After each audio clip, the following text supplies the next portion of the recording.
Canto desde el negro más oscuro de la humanidad. Canto con la fuerza de los pueblos y su identidad. Canto desde el fuego de la lucha por la dignidad. Canto por la sangre de los ojos que nos sanarán. Canto para denunciar que el nunca más no era verdad. Canto por los muertos que se fueron y no volverán. Canto sin sosiego porque nada los devolverá. Canto por Gustavo y por los días que ya no verá. Entre tanta noche y entre tanta... Sean todos muy bienvenidos a una nueva emisión de la Esquina del 6, por acá por la Radio Extremo, la 96.1 FM del dial. Por este lado está Jaime, por el otro lado Sebastián, y estamos en una nueva emisión de este podcast radial que hacemos siempre los fines de semana, transmitiendo por la radio los días domingo, programa ya número 46, en una semana turbia en cuanto al tema de la pandemia, con cifras terribles, sobre 8.000 casos. Ayer se manifestaba el MinSal, y seguimos con esta pandemia desatada, fuera de control, y con una pugna pública ahora entre el ministro París y los diarios estadounidenses. ¿Qué te parece, Sebastián? ¿Cómo estás? Hola, Jaime. Bueno, ya, resulta cómico que exista este diálogo entre un ministro de un país latinoamericano y de alguna forma tratando de señalar de que lo que escriben los periódicos norteamericanos y extranjeros también de lo que está sucediendo en Chile es falso, y por otra parte algunos de estos medios respondiéndole a iba a decir Jaime Maña, al ministro París. Yo creo que, bueno, es como se llama, todo esto se debe un poco a la mal planificación del, del tema de la pandemia en nuestro país, o sea, la escasa presencia desde siempre de la trazabilidad, los pocos trazadores que hay en nuestro territorio nacional, versus lo que se recomiendan. Y bueno, quizás la movilidad del verano en parte puede explicar todo esto que ocurrió, pero también hay que señalarlo también la entrada de distintas variantes de distintos países que también se conjugaron en esto y hicieron de que este escenario que no era eh, eh, previsible se sudiera, con lo consecuente también que la modificación de la elección y también modificaciones también de la entrada a los colegios también, esto que se había anunciado con bombo y platillo y que supuestamente para la comuna los establecimientos municipales deberían haber entrado o deberían entrar en la quincena de abril. Pero con este escenario y todo lo que ha empezado a ocurrir, con casi llegando a 8.000 contagiados y con un escenario no muy auspicioso, producto de toda la movilidad que existió en el verano, más encima la entrada de las variantes, hace de que sea un escenario complejo. Y bueno, lo hemos estado revisando todos estos programas, todos estos episodios en los cuales hemos estado siguiéndole el pulso al COVID-19, a la pandemia. Oye, se te apareció Mañalich también, ¿eh? Como se le apareció al ministro París. Ah, apareció ahí, lo tenían encerrado, parece, y de repente apareció como gran consejero respecto a la pandemia. Sabemos que justamente por estos días del año pasado eh, tenía grandes problemas, como lo está teniendo ahora el ministro París. O sea, volviendo casi a fogacero, como lo comentábamos en la semana pasada, pero bueno, se recetó dar consejos y cómo debiera actuar el gobierno. De hecho, fue uno de los principales proponentes de cerrar las fronteras, que bueno, sabemos que es una medida ya bastante tardía y que es muy difícil ya, de hecho creo imposible, que se impidiera la entrada de estas variantes extranjeras, sobre todo esta cepa brasileña que está causando tanto estrago, y que algunos estudios ya han analizado que gran porcentaje de los casos que han habido, por ejemplo, en el norte de Chile, son por el tema de la variante brasileña. ¿Ah? una cuestión preocupante. Hay países como Perú que también están teniendo muchos problemas con esta variante, que incluso están haciendo análisis respecto a si es que la vacuna es 100% efectiva contra esta variante, o sea, genera inmunidad. Así que vamos a tener que ver cómo se alumbra el futuro en estos días que vienen, que está súper complejo. Si es que siguen subiendo los casos y de qué manera responde nuestra red de salud pública y privada. Está súper complejo. Seba, también tú adelantabas el tema este de las votaciones. Se corrieron las votaciones finalmente y sobre eso que vamos a conversar hoy día con una invitada especial, porque ella va como concejal por Viña del Mar. Estoy hablando de Jenny Carreño, ella es dirigente social del sector de forestal, participante de CODEFO, y como les decía, va como candidata a concejala de Viña del Mar. Me gustaría pedirle a Jenny que se presentara, que nos hablara de su trabajo ahí en el territorio de forestal, que nos comentara cómo es el tema ya de forestal en su zona y cómo surge esta candidatura a concejala. ¿Cómo estás, Jenny? Hola Jaime, buenos días Sebastián. Primero que nada saludarlos, saludar a la audiencia de su programa, agradecer la invitación, muy agradecida de tener un espacio de difusión. Bueno, no solamente de mi candidatura como me presentaban, sino que también de los temas que son relevantes para nuestros cerros y especialmente forestal, que es el cerro donde yo vivo y donde también trabajo y tengo una inserción territorial importante. Así que muchas gracias. Bueno, soy candidata por una decisión que tomamos como organización, como organizaciones también de acá de Forestal. Ya en el 2018 más o menos teníamos definido tener dar un salto cualitativo, la verdad, a lo que había sido nuestro trabajo en lo territorial, que permitiera tener accesos que no teníamos. A propósito de todas nuestras luchas, generalmente en nuestra interacción con la institucionalidad siempre estábamos ahí generando y levantando expectativas que no se cumplían.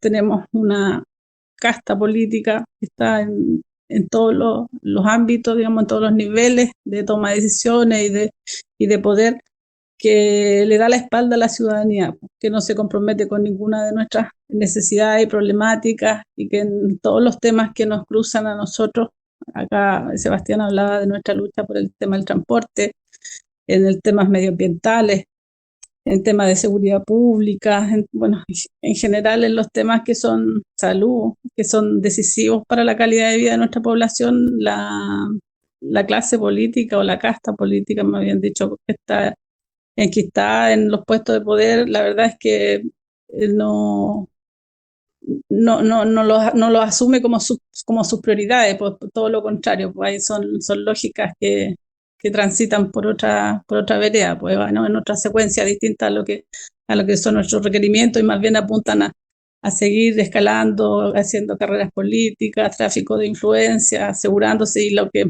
patético acá en la comuna de Viña del Mar, la corrupción desatada que hay en el espacio municipal.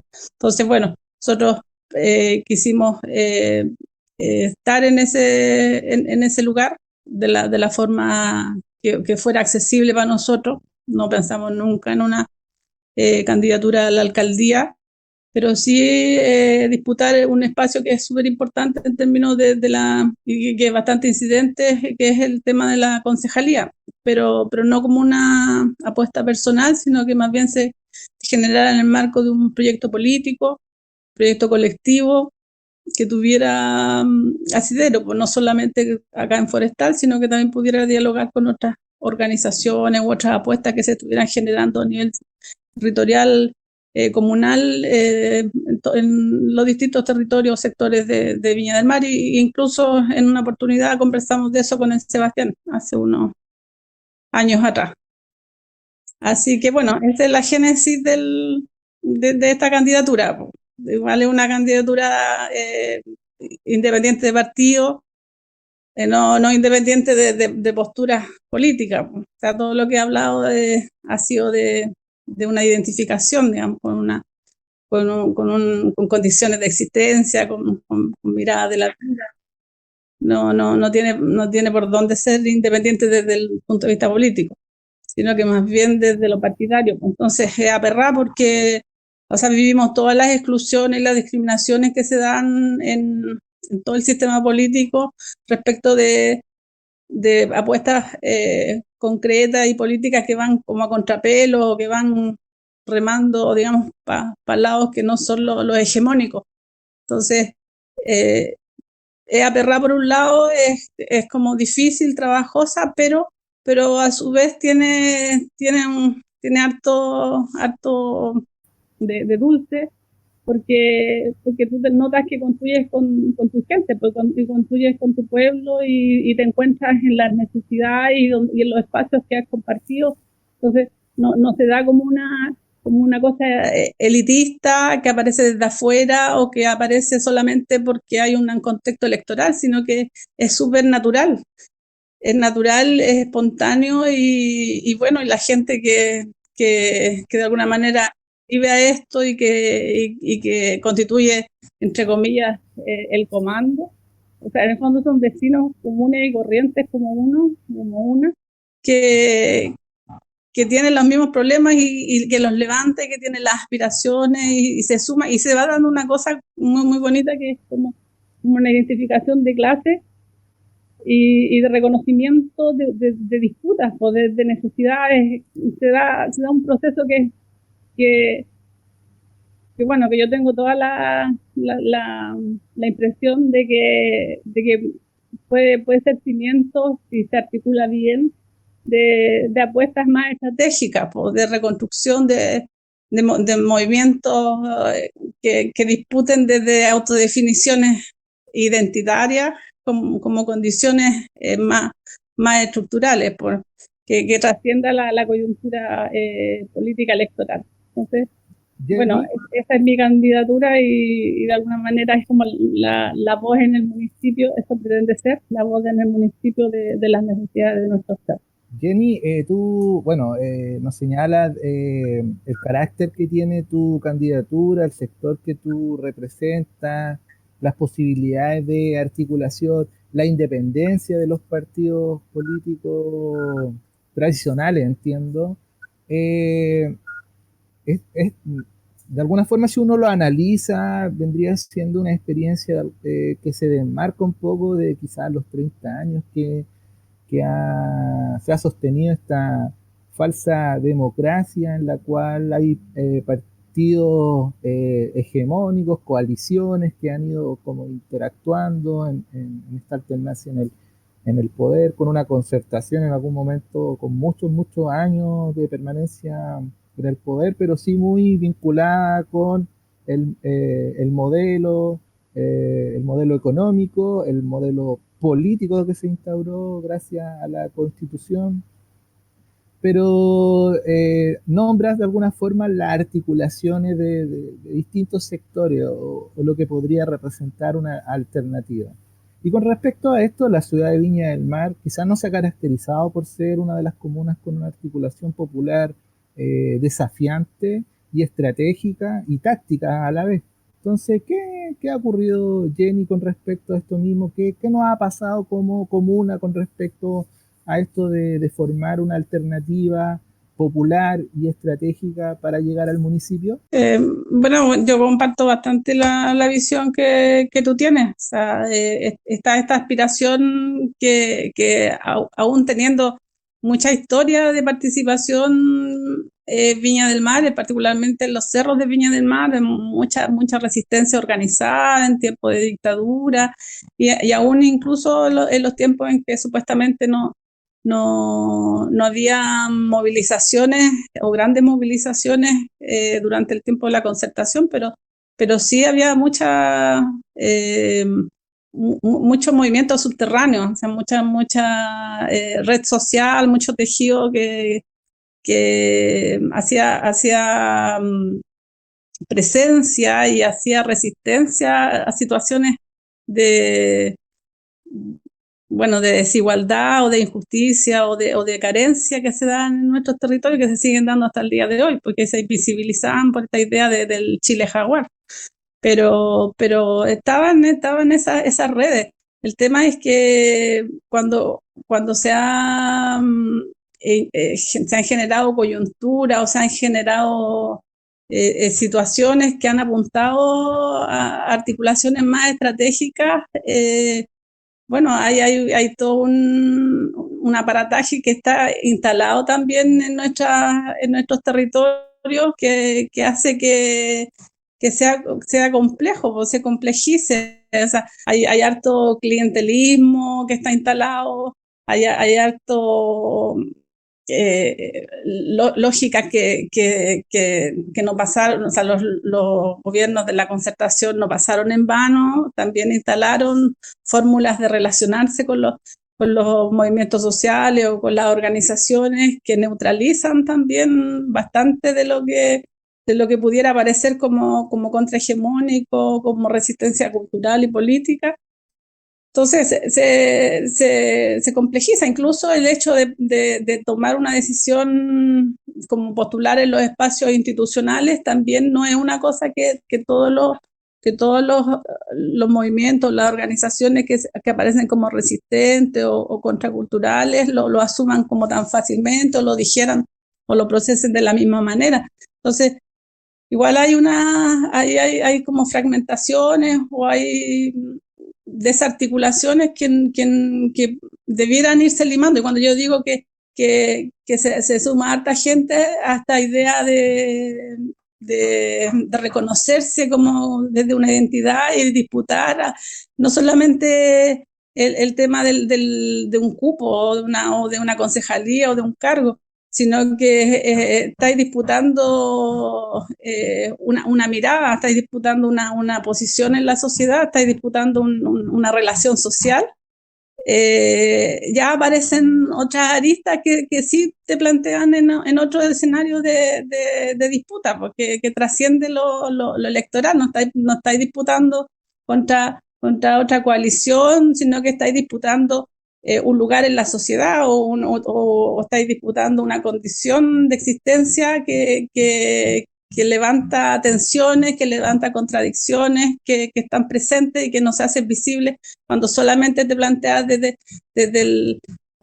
las disputas que son electorales de un conglomerado contra otro, sino que acá hay disputas que son del cerro, donde el pueblo mayoritariamente obrero de la construcción o del ámbito de los servicios, y hay una situación de subordinación que aparece también ahí y que se empieza a develar. Entonces, a eso me refiero, no que estemos tan articulados ni tan posicionados, quizás en Valparaíso, a lo mejor en los movimientos sociales o las articulaciones que se dan logran confluir mayormente en proyectos colectivos de alcance más estratégico de forma más fluida. Acá igual existe, pero es un camino que se tiene que ir dando, no es algo fácil. De hecho, nosotros tuvimos una idea de articulación en el marco de una propuesta de alcaldía territorial que unara organizaciones sociales que estuvieran también en la disputa de poder, que siempre fue paralela a la disputa electoral, pero que se planteaba que también esa era una forma legítima y además deseable, digamos, de construcción de poder. Y bueno, y por cuestiones azarosas, incluso por cuestiones de contingencias inesperadas, se vio muy golpeada y decayó bastante, se desimpulsó, y eso también habla de déficit político, no, más allá de la cosa puntual, digamos, de la cosa anecdótica.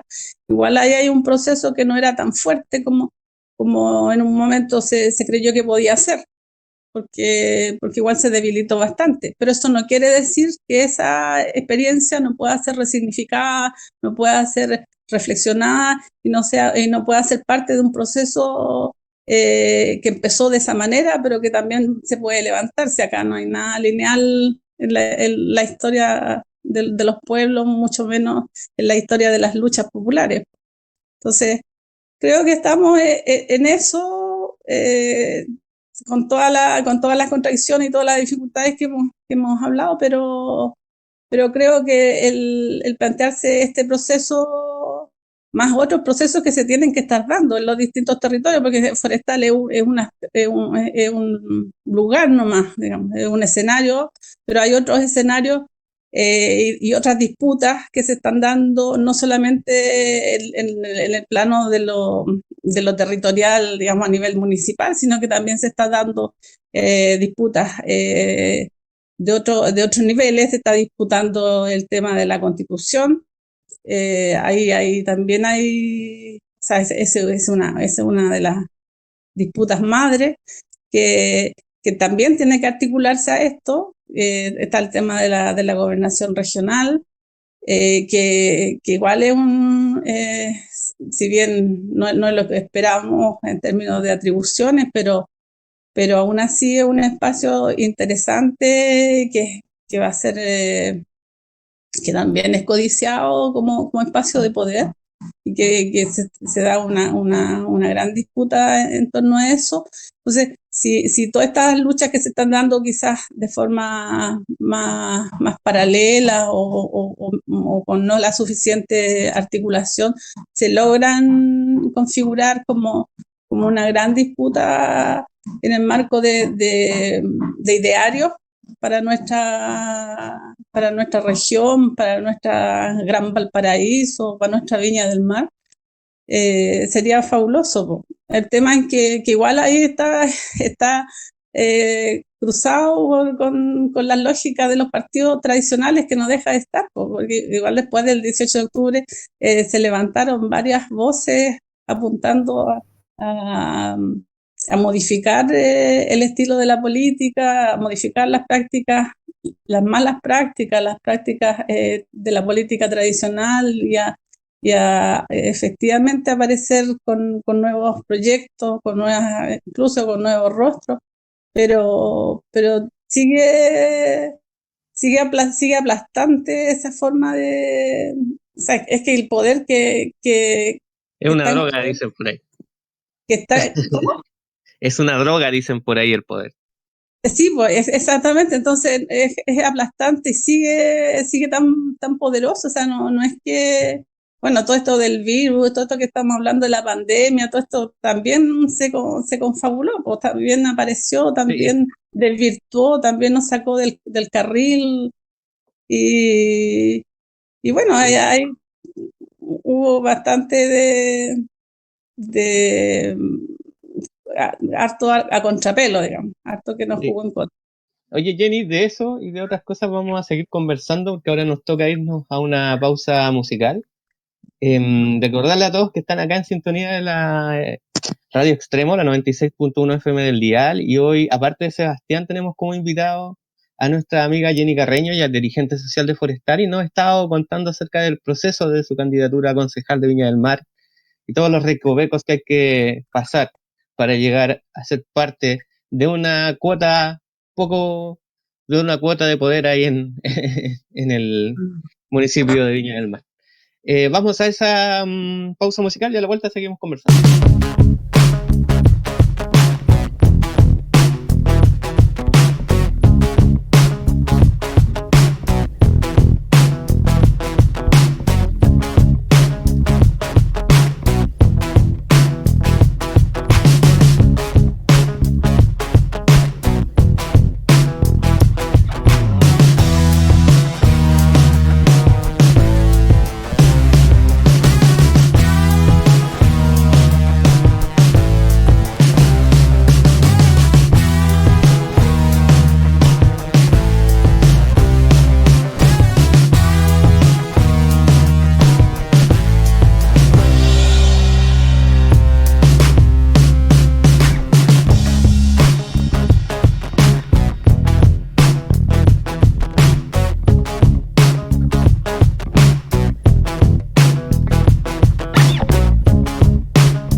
Estamos de vuelta acá en la esquina del 6. Esta es la Radio Extremo, la 96.1 FM del dial. Pueden buscarlos a ellos en su Facebook, Extremo Comunitaria, y a nosotros, nuestro podcast que siempre estamos subiendo durante la semana, en nuestros canales de YouTube, Spotify, Nueva Aurora Medios, la esquina del 6. Este es el programa número 46. Nos acompaña Sebastián por el otro lado del micrófono y también nuestra invitada especial de esta semana, que es Jenny Carreño, dirigente social de Forestal, candidata a concejal por Viña del Mar y forma parte de CODEFO.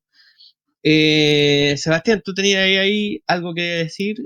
Me parece que estabas abriendo el micrófono delante y no alcanzaste, así que te doy la pasada. Bueno, no, agradecerle a Jenny la caracterización de estos distintos factores que se van como alternando, conjugando en la situación política, tanto comunal y nacional, esta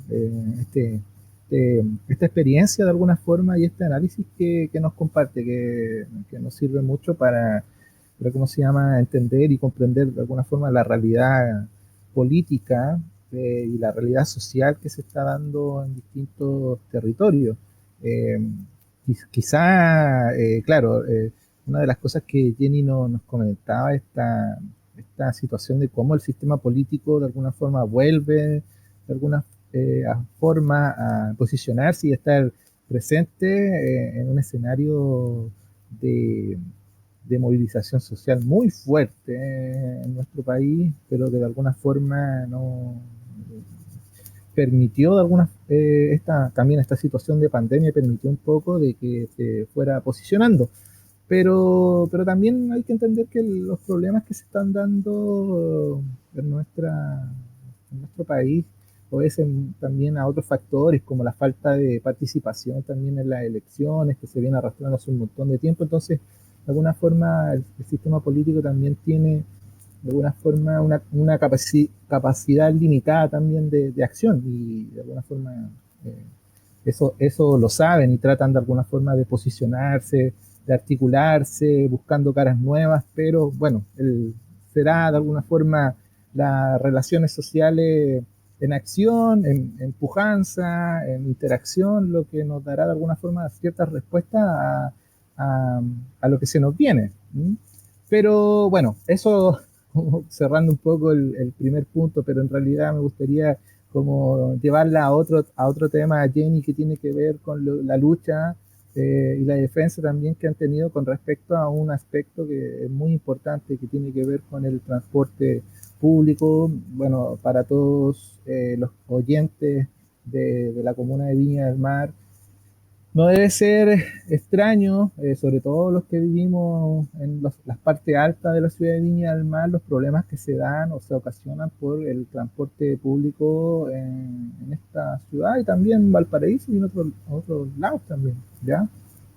Con respecto a CODEFO, la organización en la cual está inserta Jenny, bueno, destacar su lucha con respecto a este punto y además ser la organización que logró destapar algo que estaba oculto, como muchas cosas que ocurren en nuestro país, pero que tiene que ver con la licitación del transporte público, que ha estado detenida por mucho tiempo y en la cual no hemos visto grandes cambios con respecto a esto mismo, el flujo, la constancia en la permanencia del transporte público, y que además podríamos agregarle a esto que en épocas de pandemia y de cuarentena específicamente los problemas se multiplican porque el transporte público de alguna forma desaparece y no hay forma de movilizarse, lo que también ocasiona que sea el transporte privado el que aflore, pero también se conjuga ahí con el atostamiento. Entonces vemos como un problema que no tiene mucha solución con respecto al transporte público. Y bueno, Jenny de alguna forma nos podría describir esta lucha y después quizá tocar un aspecto de lo último que han resuelto y que tiene que ver y que está que tiene que ver con la parte judicial ahora último. Bueno, sí, nosotros acá en Forestal levantamos el tema del transporte como una de las prioridades a partir de una gran asamblea que hicimos en el 2016 respecto de cómo abordar los temas de forma colectiva, de forma territorial, los problemas principales de nuestro cerro, que es un problema principal en prácticamente todos los cerros de Viña del Mar y no solamente Viña del Mar, sino que Valparaíso, el Gran Valparaíso, Quilpué, Villa Alemana, Concón. Y otros lugares de la región, pero por lo menos lo que abarca la organización del transporte público de pasajeros en nuestra región, el Gran Valparaíso es como una gran área, digamos, el área metropolitana. Entonces, bueno, ahí priorizaron, los vecinos priorizamos el transporte como uno de los principales. Y lo priorizamos porque estaba el rumor, porque como tú bien dices, Sebastián, todo esto se maneja o se manejaba de forma súper subterránea, solapada, oculta. Se aparecía como la idea de que iba a haber una licitación alguna vez. Entonces, nosotros ahí nos metimos en el tema y empezamos a darle, a investigar, a tener interacciones con la autoridad política en materia de transporte. Finalmente nos enteramos de que hasta ese minuto no entendíamos bien qué pasaba con la licitación. La autoridad política nos subía a mesas de diálogo. La verdad es que como que nos paseaba un poco y nos mareaba un poco con una pseudo participación que no apuntaba a nada. Entonces, finalmente hubieron algunos compromisos que no se cumplieron, o así súper concreto, como que nos faltaba una línea, que queríamos líneas para Valparaíso que no existen en un sector que tiene más de 40.000 habitantes. Solamente pasa una micro que llega a un solo sector de esta gran urbe que es forestal. Y bueno, nosotros frente a que no teníamos ninguna respuesta y la calidad del servicio seguía siendo pésima, muchas irregularidades, además hicimos un reclamo a la Contraloría. De ahí la Contraloría, a partir de un informe de investigación especial, un informe de una investigación que duró 5 meses, ahí aparece como todo, y ni siquiera todo, porque nos imaginamos que hay muchísimo más.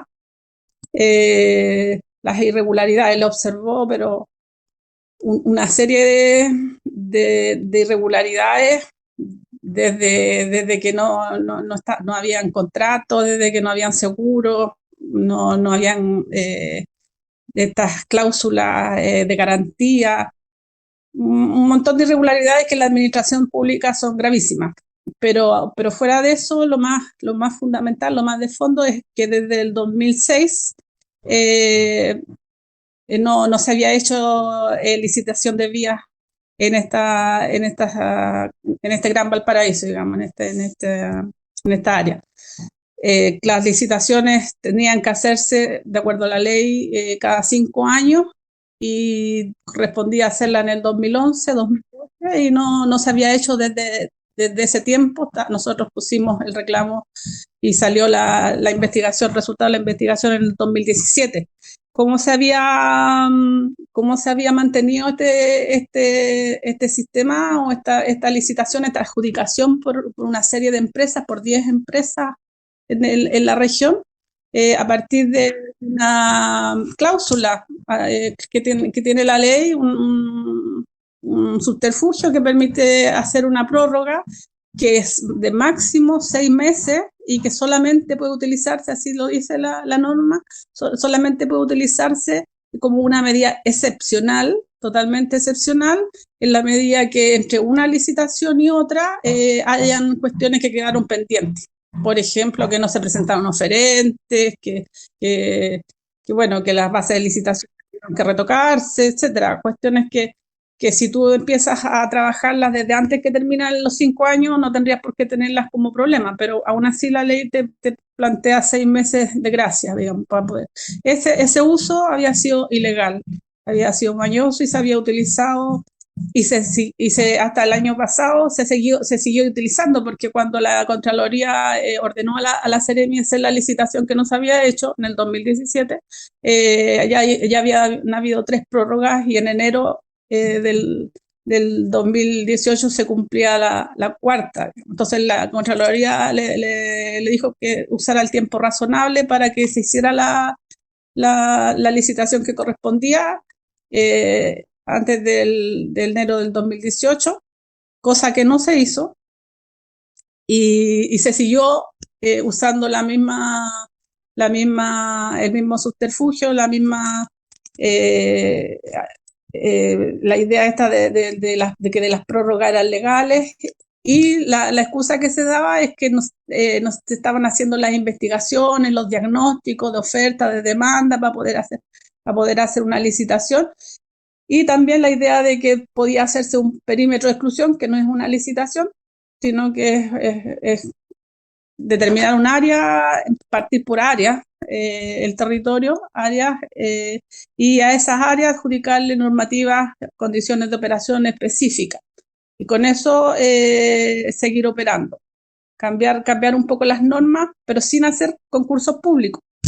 Bueno, en ese tiempo, cuando salió la resolución que ordenaba a la Seremi de Transporte hacer la licitación en el 2017, el Seremi de entonces, que es el Mauricio Cantia, del tiempo de Bachelet, él impugnó todos los aspectos que la Contraloría le observó en ese informe, y la Contraloría le respondió con un pronunciamiento, el 332 del 2018, le respondió a todos: no al lugar, no al lugar, no al lugar. Y en el tema, cuando este tipo le dice a la Contraloría, le dice: la verdad es que nosotros no vamos a hacer licitación porque nosotros estamos pensando en lo que estamos proponiendo es el perímetro de exclusión, porque efectivamente la ley le permite al ministerio hacer el perímetro de exclusión, que es una salida, o la licitación, que es otra salida.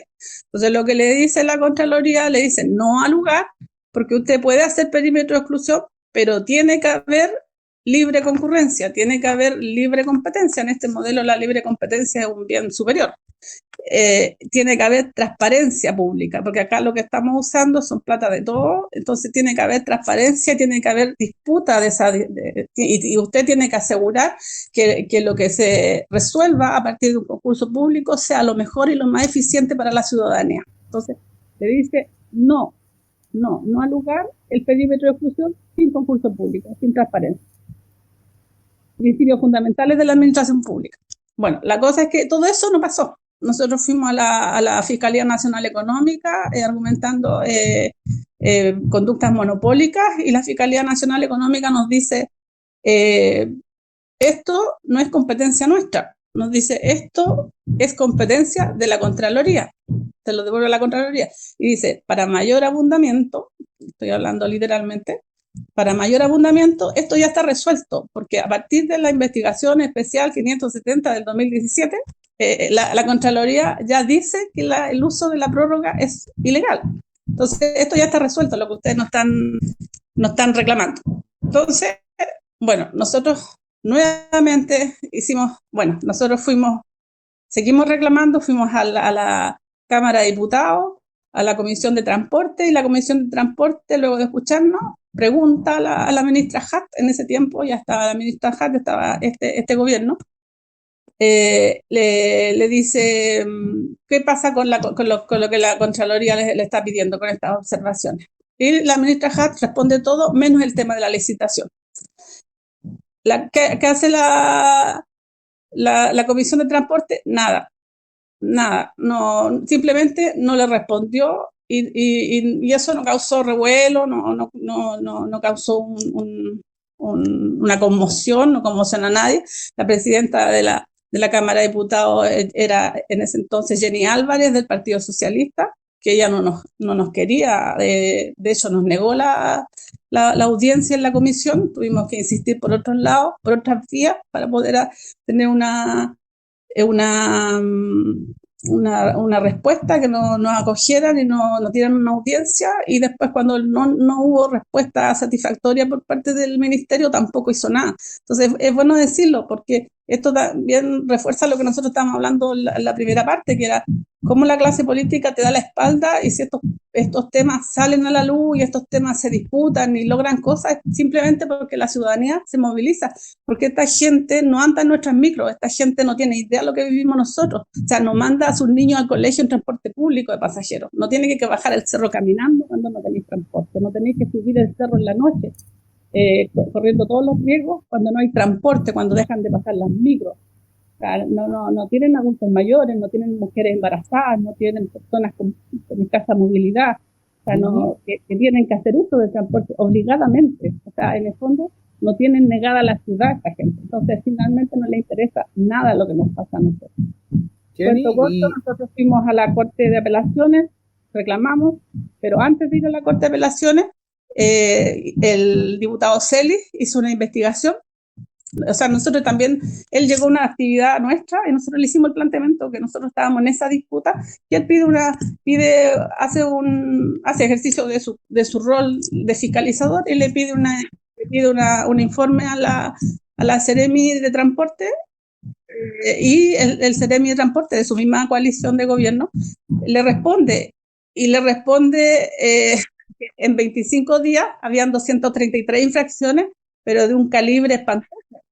O sea, habían cuestiones como que habían micros circulando que no estaban en los registros nacionales, que es lo que es absolutamente ilegal, que los choferes no tenían licencia de conducir, que los pasajeros de las micros transitaban, y las micros, los pasajeros y los choferes, sin seguros obligatorios. ¿Qué significa eso? Que si hay un accidente nadie tiene ningún seguro. Entonces, todo eso, y fuera de eso, se coincidió que hubieron 2 atropellos con resultado de muerte. Entonces, bueno, nosotros con eso fuimos a la Corte de Apelaciones por un recurso de protección por atentado a la vida, o sea, no conculcaba nuestro derecho a la vida y a la integridad física, emocional, psicológica, y rebotamos acá en la Corte de Apelaciones, no lo acogió. Fuimos a la Corte Suprema y el año pasado tuvimos una conquista y nos acogió el recurso de protección, y la Corte de Suprema obliga a la Seremi a dar cumplimiento estricto cumplimiento de lo que dice el informe de investigación especial del 2017 de la Contraloría. Jenny, detente ahí un poquitito, ojalá nos puedas seguir comentando acerca en qué terminó todo esto, ¿ya? Pero ahora nos toca irnos ahí a una pequeña pausa musical. Comentarles a todos que estamos acá en la Radio Extremo, la 96.1 FM del dial. Estamos conversando acá con Jenny Carreño, ella es dirigente social de Forestal, candidata a concejal por Viña del Mar, y nos estaba comentando acerca de este tema terrible, que es el tema del transporte público y que afecta directamente a Forestal, y no solo a Forestal, a todo Viña del Mar y en particular a toda la quinta región. Vamos a seguir dándole una vuelta a eso. Ya Jenny nos estaba contando cómo resultó todo, pero vamos a finiquitar el tema acá a la vuelta después de esta pequeña pausa musical.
en la esquina del 6, este podcast radial que hacemos a través de la radio Extremo, la 96.1 FM del dial. Búsquenlos a ellos en su Facebook Extremo Comunitaria y a nosotros en nuestros canales en internet, YouTube, Spotify, Nueva Aurora Medios, la esquina del 6. Ya estamos en el último bloque del programa, nos quedan un par de minutitos para ir cerrando el programa esta semana. Así es que, Sebastián, Jenny nos estaba comentando este gran drama que es el tema del transporte público, pero que finalmente llegaron a algún tipo de solución, digamos, a través de los juicios a los que fueron. Entonces, tú querías preguntar algo sobre eso y en qué terminó.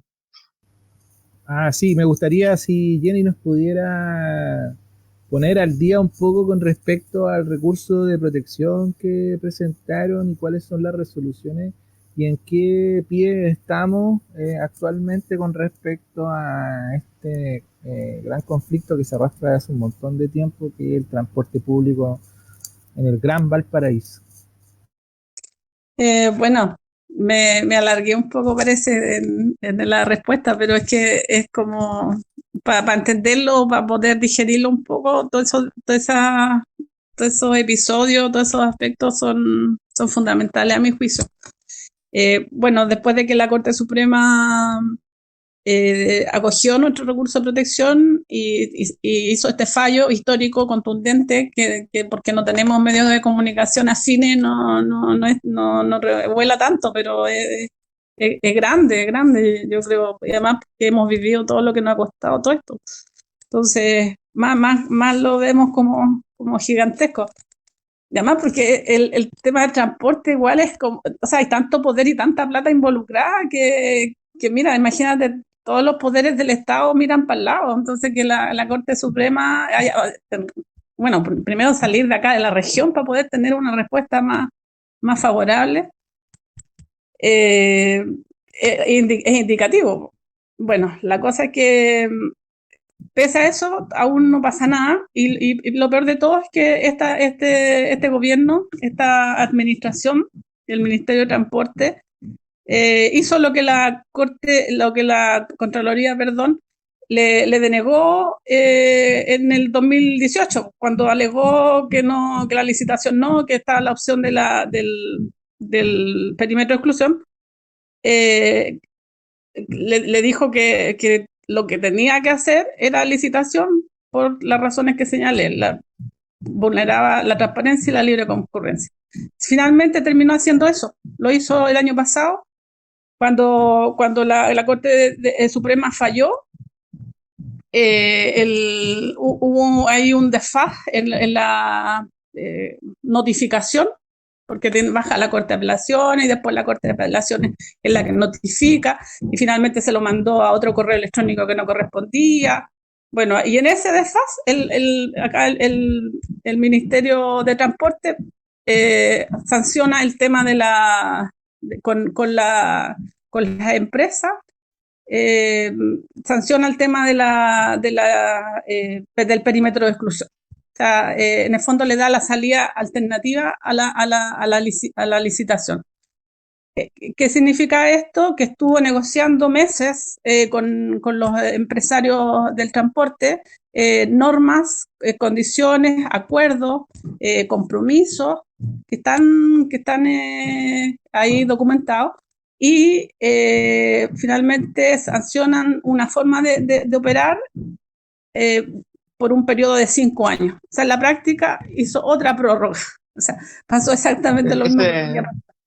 Bueno, llama la atención eso, ¿eh? Es como que tiene que ver un poco con el centralismo que hay en Chile. Y yo creo que esa es una reflexión que hay que hacer siempre, porque para la región metropolitana apenas fueron los primeros activos de reclamos por el tema del Transantiago, causó un revuelo nacional y finalmente todas esas prórrogas de las que tú estabas hablando, que también estaban pasando en la zona metropolitana, porque el fuerte tema del empresariado del transporte que tiene mucho poder, digamos, no se podía adjudicar un sistema nuevo. Al final todo radica, me imagino, en el tema de la inversión que tienen que hacer estos empresarios por el material de rodado que utilizan. Entonces, yo me imagino que acá en la zona debe pasar algo similar, pero que es un tema que se arrastra hace muchos años. Yo me acuerdo de los 90 ya que teníamos ciertos monopolios en la ciudad de Viña del Mar particularmente, con respecto al transporte, también en la zona interior. Y bueno, yo creo que va por ahí el tema, ¿no? También con el tema de las lucas de inversión y que finalmente estos empresarios no están dispuestos a tomarlo. Sí, pues claro que sí, claro que sí. Finalmente acá lo que se prioriza es el tema del costo-beneficio para el empresariado, po. O sea, se hacen todas estas negociaciones a puertas cerradas, sin participación de la ciudadanía, sin transparencia, y finalmente terminan sancionándose cuestiones que dilatan los conflictos. Uno de los elementos fundamentales que son como las piedras de tope es el tema de la contratación de los choferes. Las condiciones, o sea, de hecho tiene tanto poder el empresariado del transporte que muchas de las reglamentaciones o de las cláusulas que están ya estipuladas en la ley y en la norma del transporte, como por ejemplo la imposibilidad de generar estos incentivos a los choferes, o sea, la ilegalidad de tener estas cuotas, ellos simplemente hacen caso omiso y siguen pagándole a los choferes por una cuota que es absolutamente ilegal y que hace que los choferes anden carrereando, anden collereando, anden echando carreras y poniéndonos en peligro a todo el mundo.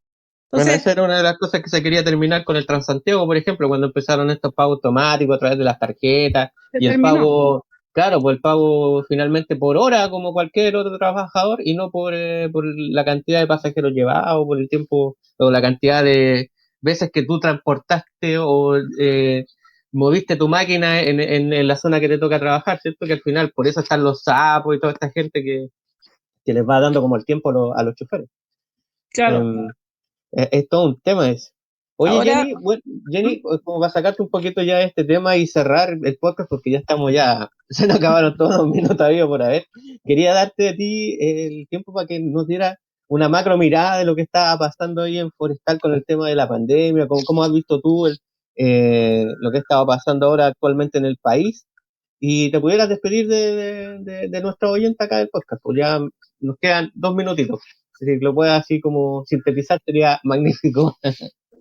sí, pero una cosa cortita en relación a eso mismo, pero con el transporte, que nosotros preguntamos por transparencia cuáles eran los mecanismos sanitarios, los protocolos sanitarios para el tema del transporte, considerando que es uno de los escenarios de mayor contagio, porque además pasan muchas menos micros por el hecho de que se reduce la movilidad y la cantidad de personas transitando, que igual es eso entre comillas, porque en la mañana igual la gente sale a trabajar y se llenan las micros, pero se llenan porque pasan menos micros. Y no hay ninguno. Se lo preguntamos a la Seremi de Salud y a la Seremi de Transporte. Finalmente nos terminaron contestando desde Santiago. No hay ningún protocolo específico para el transporte, cosa que nosotros igual denunciamos a la Corte de Apelaciones de acá y nos rechazó el recurso de protección.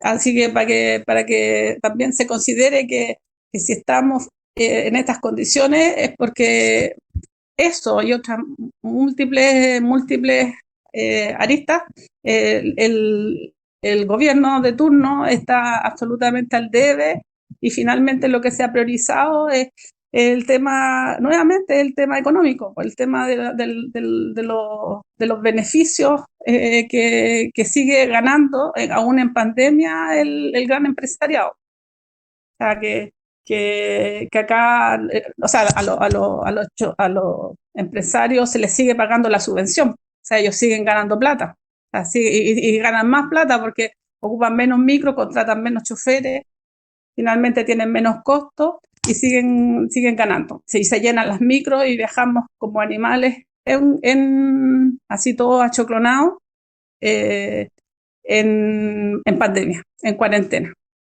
Eso bueno, como panorama general, yo bueno, coincido con las apreciaciones que acá se han dado, pero también con lo que he leído de algunos expertos epidemiólogos que ven que esto tiene muy mal pronóstico por la cantidad de contagios gigantes y por lo colapsado que ya están nuestros centros de salud, acá en Valparaíso, en Viña del Mar, el Van Buren, el Gustavo Fricke, patético, brutal lo que pasa con la morgue, con la gente que está falleciendo en el hospital Gustavo Fricke, perdón, en el Van Buren.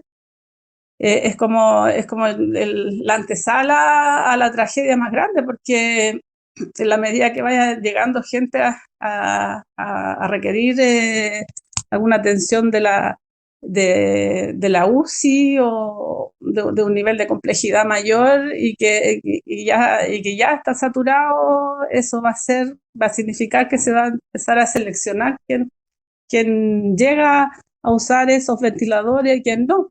Entonces vamos a empezar a mirar acá lo que veíamos en algún minuto como escena de terror de nuestros países. Entonces es lamentable porque, o sea, habiendo lo previsto, habiendo dicho que el pic no estaba en los 8.000, en los 9.000 infectados, estaban en mucho más y eso se veía venir. Aún así se tomaron medidas que efectivamente apuntaban a optar porque la economía siguiera funcionando y sin el Estado desembolsar lo suficiente como para garantizar que la gente se quedara en sus casas y pudiera efectivamente impedir que el contagio se desatara. Entonces, Jenny, por el tema de las vacaciones. Jenny, con respecto a esto mismo de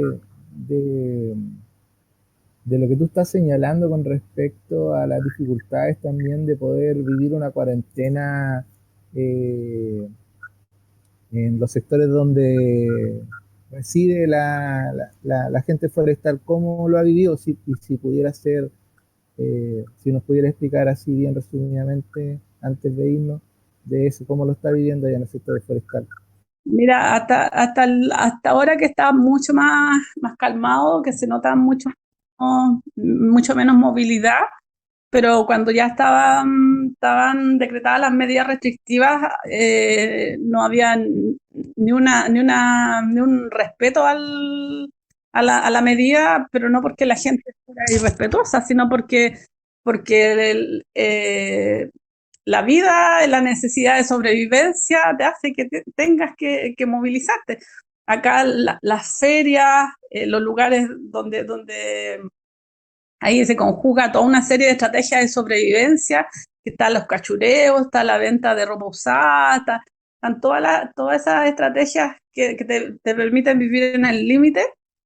Esas, pero es así, pero tremenda la cantidad de aglomeración de gente. O sea, para llegar a ese lugar, mucho más que en años anteriores. ¿Sabes? Una cuestión que ya se disparó. Sabes que para caminar por esos lugares tienes que salir a la calle, bajarte a la calle, disputar el espacio con las micros, con los autos, porque es imposible transitar así de aglomerada la gente para poder participar de ese escenario de economía de subsistencia. Entonces la gente está resolviendo como puede el tema de la vida. Acá hemos tenido experiencias, pero del terror con el tema de la entrega de cajas de alimentación por parte del municipio. Nosotros pedimos una reunión con el gobernador. Nos atendió una reemplazante del gobernador porque estaba de vacaciones y nos dijo por la cara de que ellos le entregaban los dineros que llegaban de los programas que emanaban de nivel central para resolver el tema del hambre, se lo entregaban al municipio y bueno, y ellos no tenían ni una posibilidad de control respecto de cómo se entregaba eso. A ellos se lavaban las manos. El municipio lo que hace, entrega a ciertos sectores que se definen de acuerdo a criterios que no son criterios técnicos. No sé para qué existen esta base de datos del registro social de hogares si no se utilizan. porque acá, claro, se le entrega así masivamente a campamentos, que no es algo que nos preocupe o de algo que corresponde, pero no solamente los campamentos los que tienen la necesidad de quedar sin trabajo, o de tener enfermos en la casa, o de tener una situación económica de máxima precariedad en estos minutos. Entonces, queda Bueno, una serie de gente que no ha satisfecho su necesidad, y además que las cajas, eso una vez cada 6 meses, tampoco es una solución que claro. solucione nada, pues eso es para que se luzcan las autoridades nomás que entregan los beneficios. Bueno, Y además esa denuncia, te saltan a las organizaciones sociales. claro, Entonces, claro, te presta para todo tipo de malos usos, digamos, en tiempos preelectorales. bueno, esa denuncia que tú estás haciendo ya la hemos escuchado acá en el podcast, de hecho, en varios sectores de Viña del Mar. Entonces no es novedad, digamos, para nosotros. Pero bueno, de ese tema y otros tal vez podríamos seguir conversando en una nueva invitación acá al podcast, pero esta semana ya se nos fue el tiempo, de hecho estamos como sobrepasados. Pero bueno, Jenny, agradecido de tenerte con nosotros en este programa, en este podcast, La Esquina del 6. También agradecido de que el Sebastián siempre esté participando con nosotros a través del micrófono. Y nada, pues, despedirme de ti, de quienes nos escuchan a través de la Radio Extremo, la 96.1 FM del dial. Estuvimos hoy día con Jenny Carreño, ella es dirigente social de Forestal y candidata a concejal por esta ciudad también, participante ahí de Codefo. Así es que los dejo invitados a que escuchen este programa, ustedes saben, todos los días domingo a eso de las 12 de la tarde y después durante la semana en nuestros medios en internet, en YouTube y en Spotify, Nueva Aurora Medios, La Esquina del 6, que siempre estamos subiendo los podcasts ahí a Spotify y YouTube. Nos vemos Jenny, muchas gracias, agradecido que nos haya acompañado. También a Sebastián. Chao, chao. Chao, Chao, chao. muchas gracias.